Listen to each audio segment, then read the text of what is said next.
Welcome back to Talking and Walking with Ted. Now we are going to continue our series of hiking variety in the state of Arizona, and we are going to use a slightly different approach today, and it has to do with elevational layers. Let me illustrate this with a really yummy thing.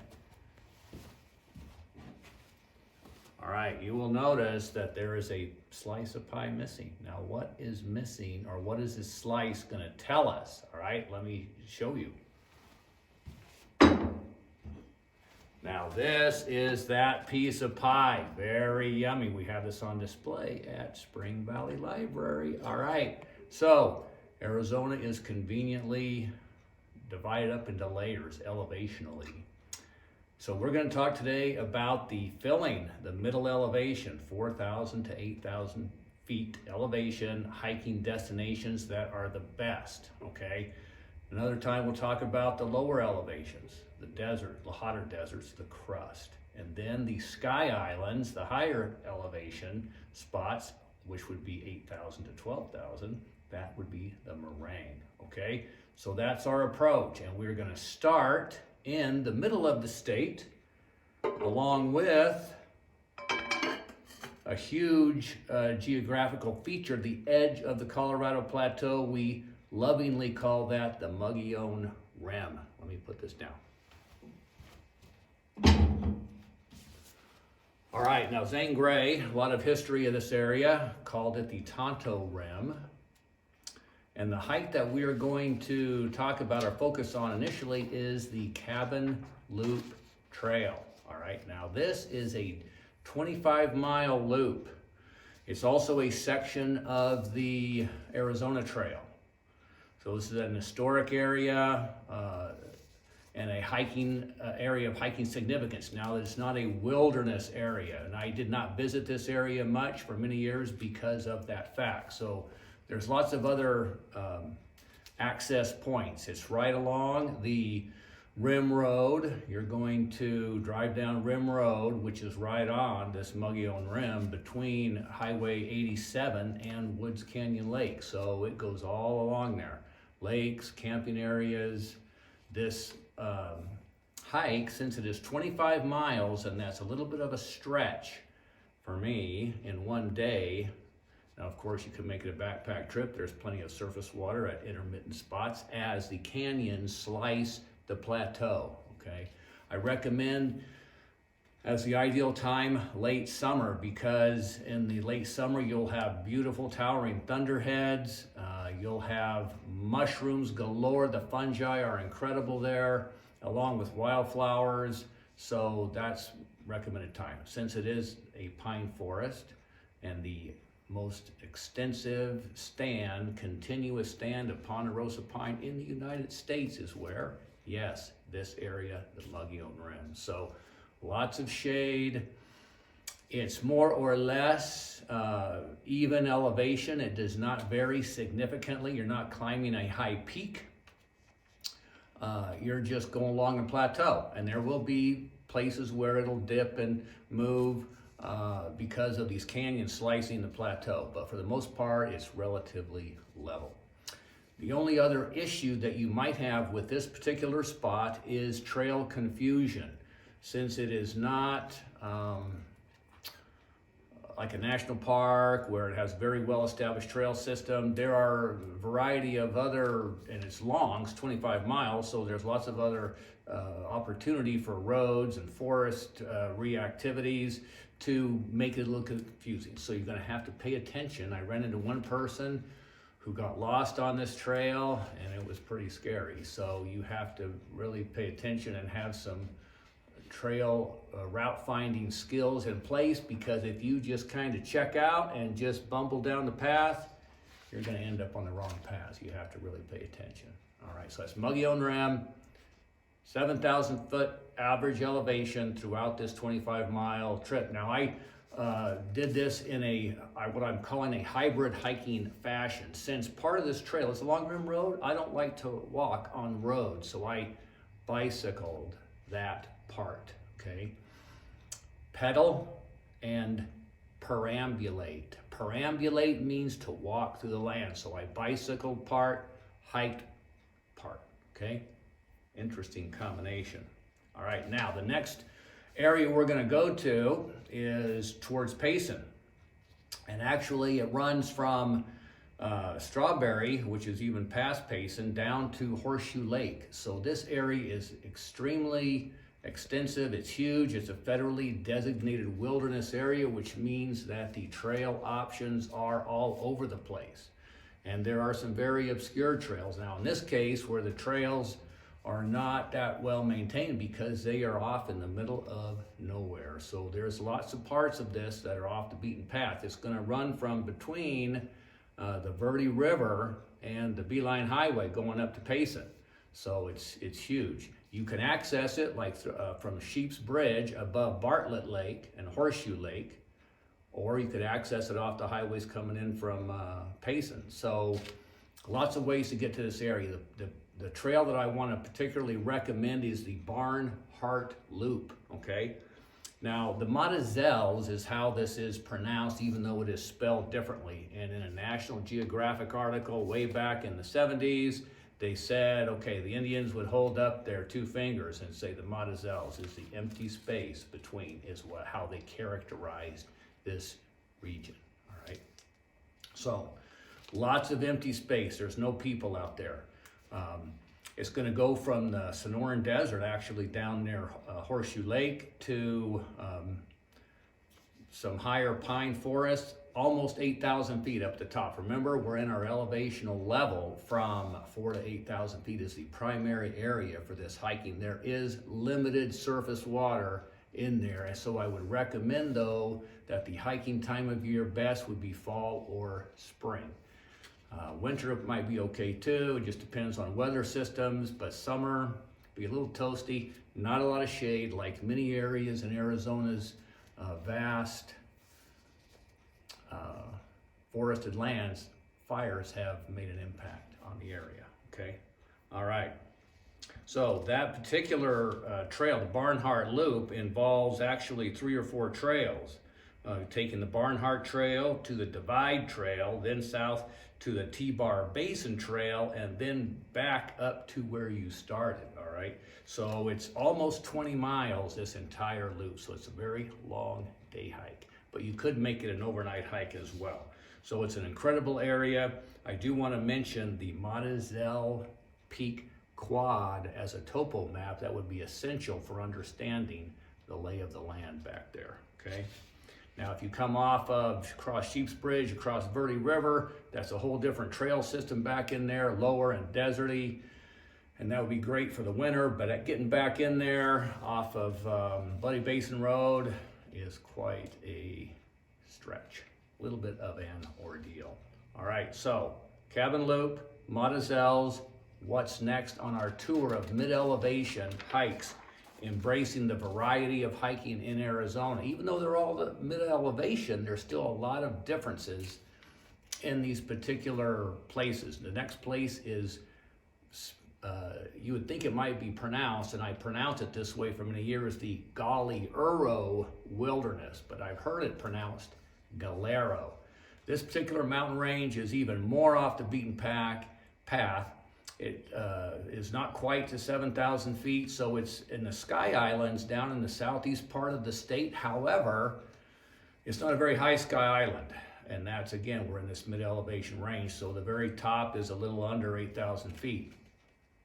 All right, so it's between the Catalinas and Mount Graham, between Tucson and Safford, so it is south of Aravaipa Canyon, which is we're going to talk about at some future date as a canyon hike in the desert. But so it's in that vicinity, and you got to go way around, usually almost to Safford, and come back up to get in there. And so it's a pretty big deal to get in there. But once you're in there, you are in there in the middle of nowhere. There's some very interesting history. They had a course in the Southwest Arizona. They had a gun shootout. Some people back in the early 1900s. There were some mining claims back in there, and some people dodging the draft. I think it was for World War I, and it did not end well, okay? But very interesting place. Limited surface water, okay? The Galiuro Wilderness backpacking, you're not going to go all that distance and do a day hike into the Galiros. All right, you're going to plan on an overnight stay. You could have a base camp and then do day hikes in different directions coming back to your base camp. You're going to want to plan on spending a couple, 3 days in there, a good long weekend at minimum, because you're going that distance. Okay? Topo map. Good reference, Kennedy Peak, 7.5 minute topographic map. There's a corridor in the middle of the range where they had an old ranch. And when they initially set up the wilderness lands in there with the Wilderness Act of 1964, they excluded that. But in the 1984 Wilderness Bill, I think that's the time that they actually added that back into the wilderness too. So there are some actual ranch structures within the wilderness area that are considered of historical significance. So they've been brought in. Okay, next, Mount Wilson. This is in the Red Rock country of Sedona. So now we're very much along the beaten path. 2 access points from Midley Bridge up Oak Creek Canyon north of Sedona, or Encinoso picnic area, and there's pro and con for either one, but you have to have a Red Rock pass to park there and then hike up. This is a day hike. You could probably do some overnight hiking in there, but there's no surface water, so I doubt it. It's going to be pretty much a day hike. And the point of this day hike largely are the spectacular views overlooking Sedona, overlooking Red Rock country, and all the way to San Francisco peaks. And if you can do this hike in the winter, when there's a little bit of snow on the ground, the already incredible Red Rock country with a little dusting of snow, totally enchanted. You can see the peaks in the snow to the north, unbelievable, take your breath away. The Midley Bridge access point, if you're hiking there in the summer, it's not going to be fun because the chaparral zone, this whole middle elevation layer kind of starts out with desert grassland, chaparral, very little shade, goes up to then oak woodland and pinyon juniper, and it will generally be dominated by ponderosa pine forest and even get a little mixed conifer up at the top towards 8,000. But Midley Bridge approach, summer, very little shade at the bottom, not a lot of fun. You'd be better off through the Encinoso picnic area, which gets a lot less use, so you're going to have to pay a little more attention with regard to route finding, okay? All right, we're moving along. Now we're going to go way back up towards Kingman. This middle elevation area in Arizona, 4,000 to 8,000 feet, shows up all across the state, okay? And so now we're going to go to the Hualapai Mountains near Kingman, which top out about 8,000 feet. It's a pretty civilized place. There's fairly good access roads. It's a county park. You'll see settlements, people, building homesteads and so forth within eyeshot of some of the routes up there. There's a Boy Scout camp, I think, up there, or at least historically there's been some camps up there. So it's not a primitive, wild, remote area, but it's a very nice hike, great views, a true sky island where it's going to rise up out of the desert, and we're going to talk more about this at the higher elevation segment of this variety series. So you're going to, see lots of changes in elevation from down to bottom, which the hiking is up towards the top, but you'll see the views and the desert spread out below, Kingman down there, and so you want to see dramatic impact of how the elevation, the vegetation, the wildlife changes. This is an ideal spot to do that because it's all concentrated like an island, which is why we call them sky islands, in one spot. And so you just see everything jammed together. It's pretty interesting. All right, no surface water up there for the most part. The summits are craggy. The trails do not go to the top of these peaks like Aspen Peak. So if you're okay with a little bit of scrambling, you could actually ascend some of these peaks. Some of the peaks have towers on them, communication stuff, so those are not in the hiking trail area, but you'll be able to see them. So that's going to maybe impact your impression of the park, or this county park, Hualapai Mountains near Kingman. Okay, now we're going back the other way, down to Saguaro National Park East on the east side of Tucson. This area too goes from the bottom desert, Sonoran Desert, 2,000 feet, to Mica Mountain up the top, which is nearly 8,000 feet.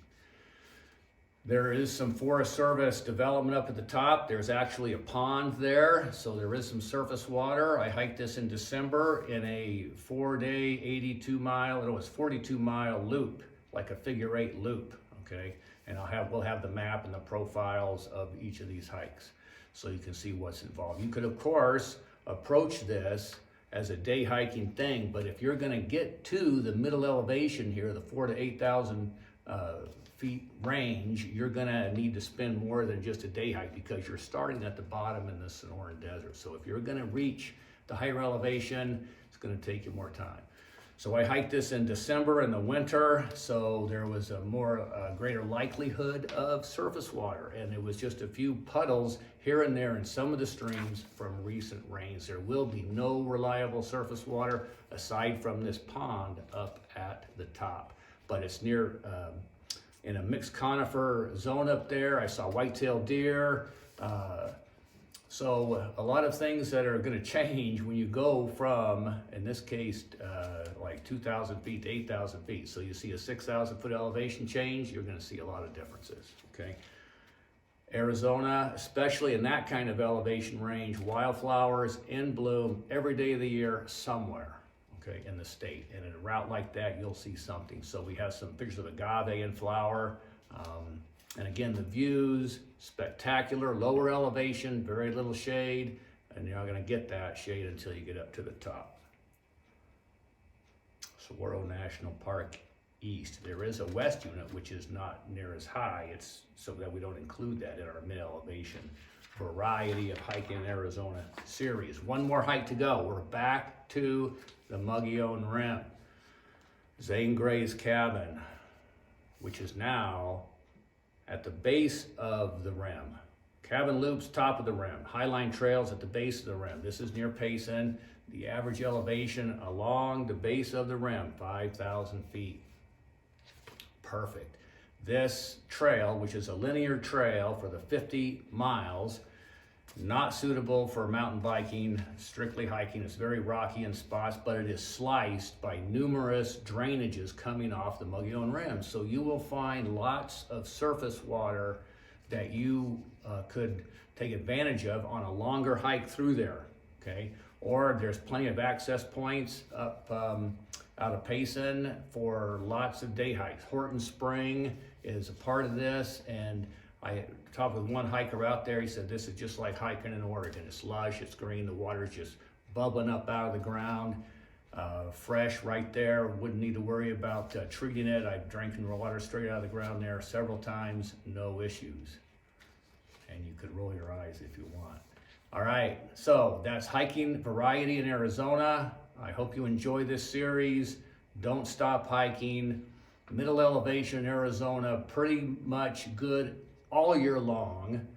The lower elevation you're gonna wanna hit in the winter, the higher elevation in the summer. This elevation band, you could hike somewhere in there any time of year. Of course, keep an eye on the weather.